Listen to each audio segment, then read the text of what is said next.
You are watching or listening to Purham and Associates.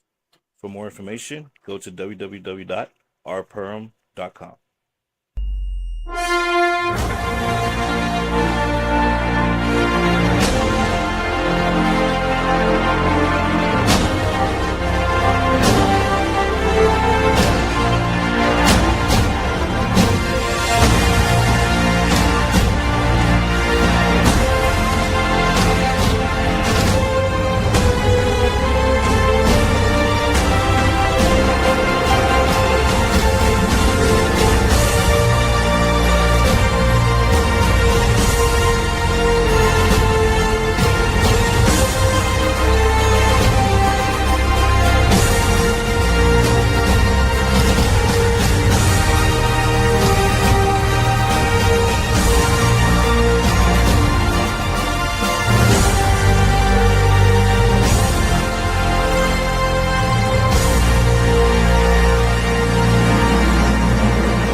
Hey, good day to you all. Welcome to Permanent Associates. I'm your host. You know me by now, Randy Purham. Hey, I hope y'all had a great weekend and had a quiet weekend. I know mine was a little busy, but that's the norm for me. But we got a very special guest with us today, and I'm very excited to I look forward to having this conversation with him because we got some stuff to get into today, and I'm looking forward to it. We have none other than Thomas J. DiLorenzo. He is the president of the Mises Institute, and he is also a former professor of economics at Loyola University, Maryland, and a longtime member of the senior faculty of the Mises Institute. He is the author and co-author of 18 books, including The Real Lincoln, How Capitalism Saved America, Lincoln Unmasked, Hamilton's Curse, which we're going to get into today, Organized Crime, The Unvarnished Truth About Government, The Problem with Socialism, The Politically Incorrect Guide to Economics. And without further ado, introducing the some and presenting the others, Mr. Thomas DiLorenzo. Good morning, sir. Welcome. Morning, Randy. How are you today? Okay. Doing good. Good. Now, Good. how about yourself? Oh, living a dream. Can't complain. Can't complain. You know, I'm in Austin, Texas. There you go. There you go. It's something every day down here. But thanks for taking the time to be here. I wanted to jump into get into some a lot of history here with you, giving your background and all that good stuff. You know, President William McKinley, he was known for as, like, you know, basically the tariff king back in the early 1900s, and I wanted to get your take on whether or not how President Trump has taken a page out of his book essentially and implementing the tariff plan in the United States today. Is it a good thing or a bad thing in relation to the structure of our economy today versus how it was in the early 1900s? Well, it was the late 1900s, actually. Yeah. McKinley, after the Civil War, that period. Yeah, well, McKinley was known as in Congress. You know, he became president later, but he was in Congress. He was known as the Tariff King. His family was from Pennsylvania and Ohio. They were in the steel business, so he always used his political platform to try to put special tariff taxes on the competition, on foreign imports of steel of all kinds. That's why he got into politics. And so when they passed a tariff in 1890, the year of 1890, they called it the McKinley Tariff. He wasn't president at the time, but he was such a force in favor of this that it was named after him, the McKinley Tariff of 1890. And it was a disaster for the Republican Party. McKinley himself got voted out of office. The Republican Party went from a majority to a 3-to-1 minority in the House of Representatives because it almost immediately increased the price of things that were very visibly used by Americans. Tin, for example. Tin was used to make a lot of things at that time. This is the Industrial Revolution in America, the late 19th century. And all of a sudden the price of all these things went up. Some of them skyrocketed with big tariff tax increases, and the public took their revenge on William McKinley, voted him out of office. But he was a part of the John D. Rockefeller political machine, run out of Rockefeller's home in Ohio. And so John D. Rescued him and made him president a few years later. So he made a political comeback. And so it's odd that President Trump is using William McKinley, of all people, as his role model, because the Republican Party almost disappeared. 3-1 minority after the McKinley tariff. And it benefited the steel industry. So McKinley got what he wanted. And it must have benefited John D. Rockefeller's businesses also with the protectionist tariff. And which is why he was his guy in politics. But anybody who bought, American consumers who paid more for everything were on the short end of the stick. So, and protectionist tariffs are basically legalized theft. It's basically the money goes out of one person's pocket into another person's pocket. It's kind of like if I hold a gun to you and say, "Give me your wallet." Your money goes out of your pocket and into my pocket. But in this case, it's totally legal. You just go to Congress and say, "Hey, raise the price of everything I sell by force, by a taxing my competition." And what do you know? I got more money in my pocket, and you, the customer, have less. And that's the problem with what President Trump is doing. You can say he's trying to do something about the high tariffs on American imports that other countries have to try to get those. But then the European Union made him the deal. They said, we'll go to zero tariffs on American imports if you go to zero tariff on European imports to America. And he didn't respond to them on that. So that's where we are today. It's interesting, Tom, because I talked to a few business owners, and it is a mixed bag, depending on the industry. Like, for example, the auto industry, some guys in the auto industry are liking the tariffs. Some don't, but some are liking it. They're like, "Hey, this is good. We're actually making some money here now." And I'm like, okay. And then you turn and look at the agriculture industry, and they're like, "Well, it's okay right now, but it could get bad." And so I see your point as to how it could be detrimental in the long run versus a good gain for the average American citizen. Now, those that's in the business industry and in the trade industry, they're standing to make some money off of this. But overall, how do you see it impacting the economy in the next 2 years? Well, for now, it's created tremendous uncertainty. And when businesses face uncertainty, they don't know what everything is going to cost next year. In terms of the materials they have to buy, they sit on their hands and they don't invest as much. And we don't have negative investment. We still, it's not the only reason why they invest, but it's not helpful to have all that uncertainty. A lot of business people will tell you, just tell me what the tariff rate is going to be. And if it's going to go up, it's going to go up. But just tell me what it is, and so I can plan for next year and the year after, as far as that goes. But they're talking also about, like, the car industry. Yeah, some of the car manufacturers like the tariffs on foreign cars, but they're also talking about tariffs on steel, aluminum, and Canadian auto parts. And so if we have higher tariff taxes on those things, it'll be more costly to manufacture cars in America. And that's not good. Make them Toyota, and Nissan, and the Kia, and all the other international car companies. And so tariffs are always, they're not good for America. They're good for some Americans, but at the expense of other Americans. And it's a political game. And President Trump, like other presidents and members of Congress, will win votes and campaign contributions from those industries that are helped, and they'll lose money. They'll lose campaign contributions. Maybe from the other ones. And that is, their contributions might go to the other party because they're get the short end of the stick from tariffs. Yeah, you're right about that. And elections have consequences. And we're coming up on the midterm elections here. where people are starting to start their campaigns now based on what's going on, based on the economic status right now.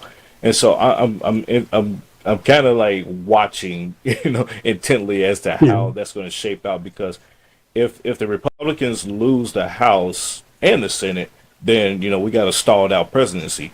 And with the Commerce Secretary Howard Lutnick, he's saying that the tariffs are here to stay, despite the judiciary intervention, if you will, of trying to stop President Trump's tariffs, saying that what he's doing is unconstitutional. I want to get your thoughts on that. Like, how will the judiciary play a role in stopping the tariffs when essentially President Trump has the authority to do tariffs? Well, the whole idea of judicial review, as it's called, was invented by John Marshall, who was the Chief Justice of the United States in the early 19th century. It's not in the Constitution that the federal government should have this supreme monopolistic judicial power. It was just invented by John Marshall, and he declared that this Supreme Court will be the final arbiter of constitutional issues, which meant John Marshall would be the final arbiter, one man. Well, now today it's not much better. It's 5 government lawyers, lifetime tenure. All freedoms are to be. And so Congress created these district court judges and who are doing this. And what they've turned into is basically, for the most part, Democrat Party political hacks who happen to have gone to law school for a few years and get put in these jobs by the local Democrat Party machines. And their job is to stop whatever President Trump wants to do. And, when President Trump won the election, I was totally expecting the Democrats to bring back their military wing, Black Lives Matter and Antifa, and start rioting. Mm-hmm. But there was none of that. Totally peaceful. Yeah. But I think the reason why I didn't see that, and I'm not the only one who expected that to happen, is that they knew this is what their strategy was going to be. They were going to stymie President Trump every step along the way with dozens or hundreds of lawsuits or decrees by these district court judges. And Congress could change the law to prohibit them from doing this. So basically, one man overthrowing a presidential election when one of these dictates is announced by some guy in Minnesota or wherever. Yeah. It's interesting because, and I'm wondering how come Congress hasn't acted already. They have the majority in both the House and the Senate, so it's essentially an overnight bill, and just say, okay, effective immediately type of thing, and boom, it's done. And President Trump signs it into law the next day, and we're back to business. But it seems like they're stalling out on purpose, not doing anything about this because. Number one, it's an election cycle, so they're trying to let it play out a little bit and maybe perhaps score political points as it gets closer to the election time, to the March primaries. I don't know, but for me, I would think that they will go ahead and execute, stopping the judiciary in this regard. That way, they can implement the Trump agenda and see that unfold, and then take the consequences or the wins from there for the election cycle. So it's an enigma for me. I don't know. What are your thoughts about that? Yeah, well, an old friend of mine is the late Fred McChesney. He was a law professor at Northwestern University. He wrote a book published by Harvard Press called Money for Nothing. And it was all about how one of the activities of Congress is to propose a tax increase bill or some kind of regulation that will be harmful to an industry.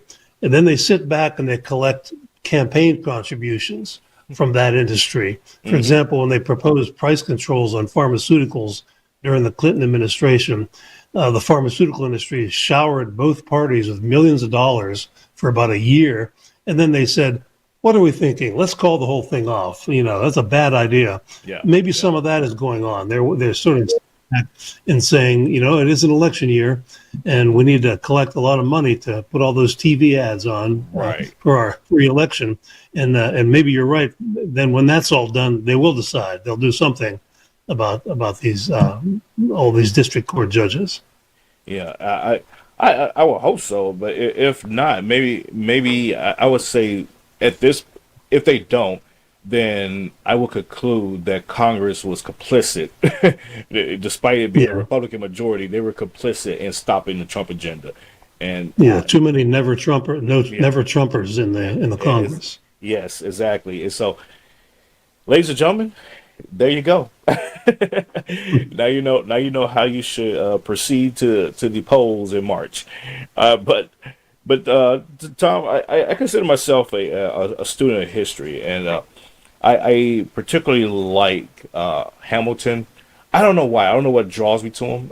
Maybe it's just because I've seen the play in London and in Austin here. So, I don't know. I don't know what it is Yeah. about Hamilton in particular. But even before the plays came out, I always was just drawn naturally hit from a historical context of who he was as an individual and a politician and everything throughout history, and the I guess you say the feud or the beef between him and Thomas Jefferson was an interesting one as well, because I would say that subsequently led to his death because of the rift between him and Aaron Burr. So, but I want to get your thoughts on your book here, and get into discussion about Hamilton's curse, and tell us about that. What readers can expect from this book here. Yeah, well, Hamilton was a very brilliant man. He was George Washington's adjutant general in the Revolutionary War. He was, and as a result of that, he became very highly politically connected with the New York, Philadelphia business community of the day. He was also very very charming and persuasive. He was very Machiavellian in politics. He was a very good schemer in politics, which is why Jefferson feared him so much.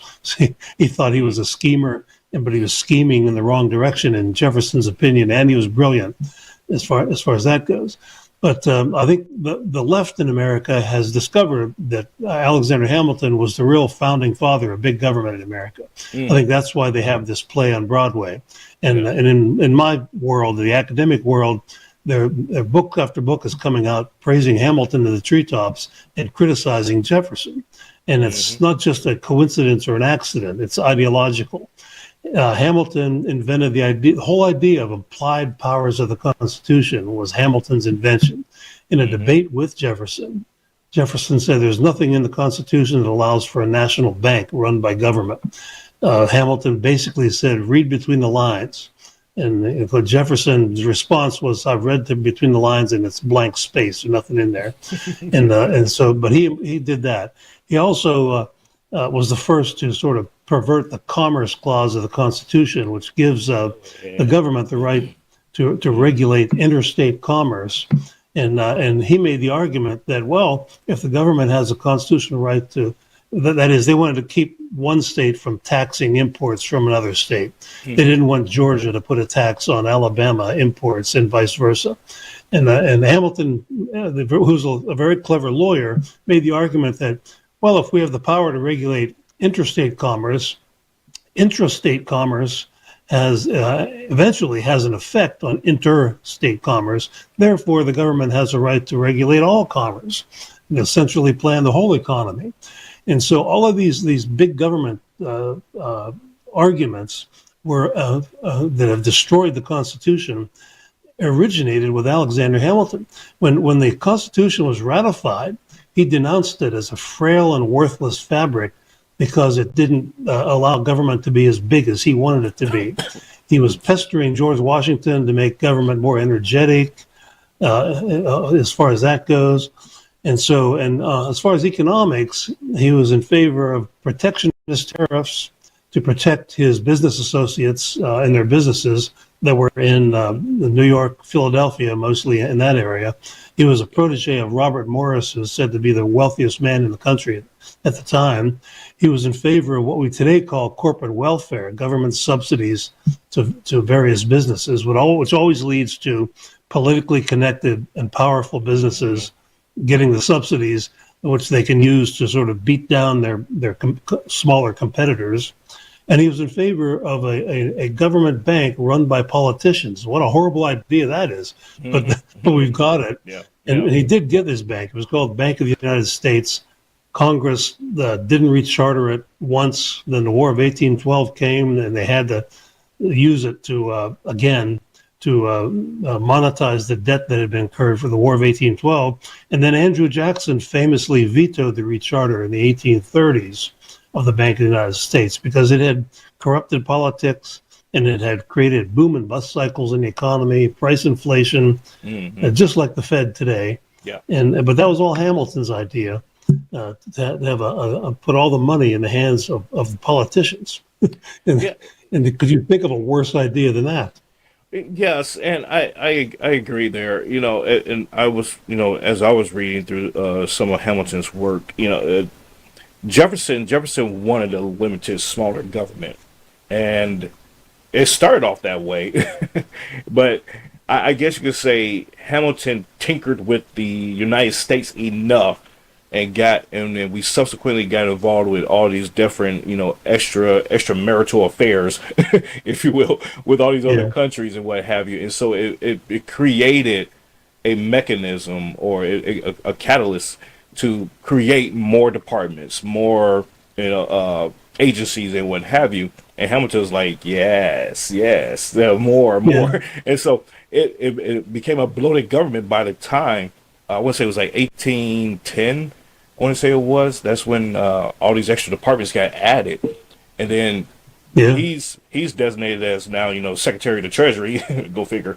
So it's one of those. It seemed like he planned this from the founding days all the way through the end of his life. He's just like, this is my plan, and I'm going to implement it, despite how everyone else of the founding fathers felt about not having a large government and just having the essentials to just run the country.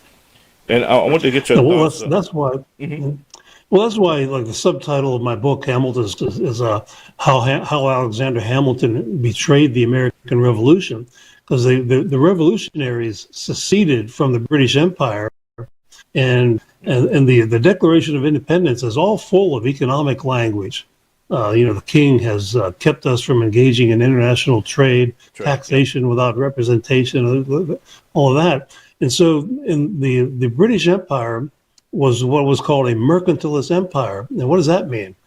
Protectionist tariffs, the Bank of England controlled all the money, and the king dispensed favors and subsidies to politically connected businesses in England to solidify his power and his popularity. And so Hamilton and his associates, like Robert Morris from Philadelphia, wanted to bring the rotten and corrupt British mercantilist system to America, but without the British. And Thomas Jefferson understood that completely. That's why he once said that Hamilton advocated a system of consolidation bounded by corruption, which he meant consolidation meaning sort of a monopolistic government. And Hamilton, by the way, at the Constitutional Convention proposed a permanent president, which is another word for a king, who would have veto power, who would appoint all the governors, and the governors would have veto power over any legislation that wasn't in keeping with what the king wanted, the permanent president wanted. So essentially, he wanted to bring the British system to America, but put him and his cronies in charge.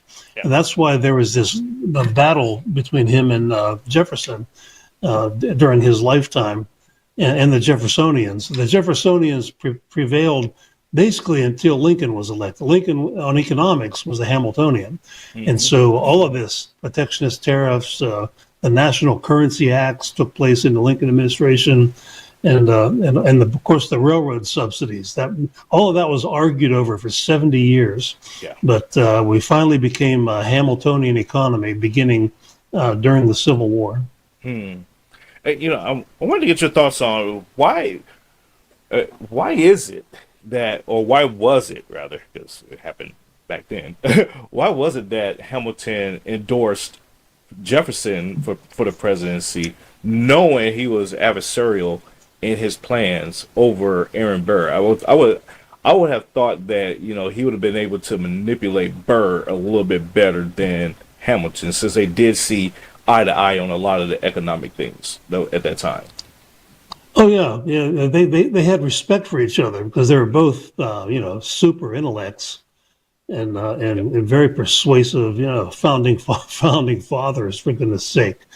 But I don't know the Aaron Burr, that whole story. There've been a lot of books written about that, and it's hard to control other human beings Yeah. and what they do, and it's hard for us to understand.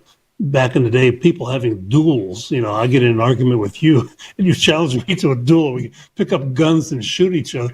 Well, that's a barbaric, but that's what they did back then. Yeah. Yeah.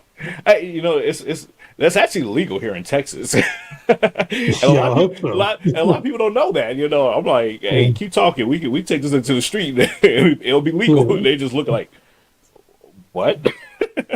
yeah. But it's Yeah, well, here in interesting. So, Alabama, I'm in Auburn, Alabama, and it's okay. legal to carry a gun on your hip. Hmm. I see people at the grocery store with a holster and a pistol on them. Yep. Yep. Yeah. Hmm. We're open and concealed carry here in Texas. So yeah, there's no telling who's carrying it, who's some Yeah, heat, yeah. and you kind of Doesn't really matter. yeah, you kind of move with some caution. Yeah. Traffic, not so much, but they're starting to pick up now and shoot each other on the highway now too down here. Oh So boy. it's getting a little crazy, but that's solidly. Uh, Thomas, tell people how they can follow you and support you, sir. And I truly appreciate you being here today. Well, thank you. I'm the president of the Mises Institute, spelled MISES. Check out our website, Mises.org. It's a treasure trove of free education on economics and history from a free market perspective, honest history. We pride ourselves when working on honest history, and so much of history is dishonest and biased, and and international peace. And so that's what we work on. I'm a columnist at lewrockwell.com. It's a man's name, Lew, rockwell.com. I have hundreds of articles on there, and you can check out my Amazon page to read about some of my books. Awesome, awesome. Thank you once again. And I always say you say it's how you say Mises? Is Mises? Mises rhymes with pieces. I always said Mises. I don't know because Yeah. I heard people say Mises, and so I just always Mises always stuck to me. So Mises, okay, Yeah. makes sense. Thomas, Okay. thank you again. I appreciate it. Be safe out there, and God bless you, sir.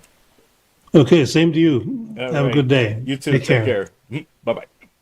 Ladies and gentlemen, Thomas DiLorenzo. Hey, check out the book, Hamilton's Curse. And like I said, I'm a student of history, and I really like the historical aspect of a lot of things that went on during that time. And I, Jefferson. Let's see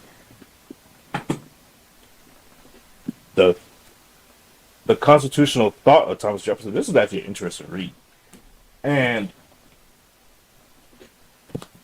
of course, Hamilton's biography. I'm gonna throw this stuff back, and then you kind of get into on the economic aspect of things. You get into the Wealth of Nations by Adam Smith, and get a very firm understanding. You see how thick this book is? Oh my God, it's a long read. Audiobook it, guys. Audiobook it. But you get into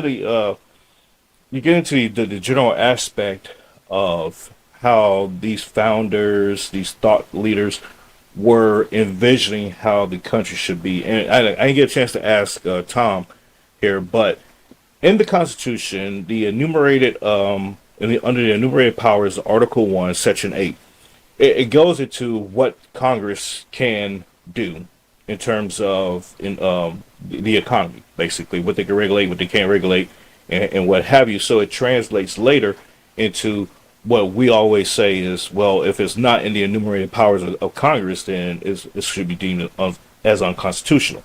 Yes and no. In Hamilton's brilliance, the ninth, I guess you could say, subsection of Article 1, Section 8, Bullet 9, let me put it like that for you guys, is the necessary and proper clause. And what that means is that anything that's in the enumerated powers that we need to add or make laws to support these things, then so be it.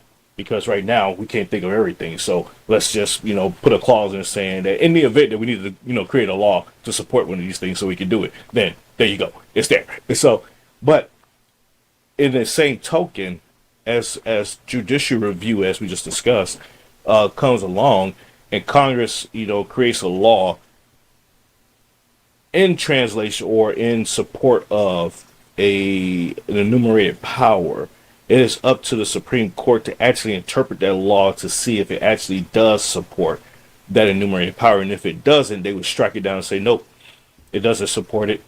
You're just creating some extra crap. It's unconstitutional. Go have a seat. And so that's where we get into these inner workings of the congressional minutia of how our economy is built. And the president also has his powers in terms of what the domestic policy would look like in terms of his economics. And so there is just a lot, and I don't expect people to be nerds like us and get into this kind of stuff on a daily basis. But if you took say a week and you just turned off your phone or not answer your phone type of thing, but you actually just like dug into like all of this stuff and like how it all unfolded, why it unfolded, where we are today in relation to that, man, your mind would be so blown. You'd be like, wow, this is crazy. I need to get more involved in this, because if you don't, then you won't know. And you'll get screwed over on a lot of these things that's going on in our world / economy. So there's that, folks. And but yeah, once again, pick up. I highly encourage, check out Hamilton's Curse. Let me make that bigger. It won't get any bigger. There you go. Hamilton's Curse, and give it a read, and let me know what you think about it, folks. I'm gonna jump up out of here, but before I go, you can go to my Give, Send, Go, as I'm working on my own book project right now. It is almost done. I would say almost done, and get that off to the publishers, and yeah, go from there. So, Give, Send, Go, right here. Book project 2025. Donate, help me support, because I have my finances. I have money going everywhere right now, and it's just like, man, can I catch a break here? But help me help you, folks. I'm gonna jump up out of here, and one more thing. If you are out there shopping online, don't forget to go to mammoth.nation.com /# Purham for US as well, and check that out. Check out the different stores that's in there.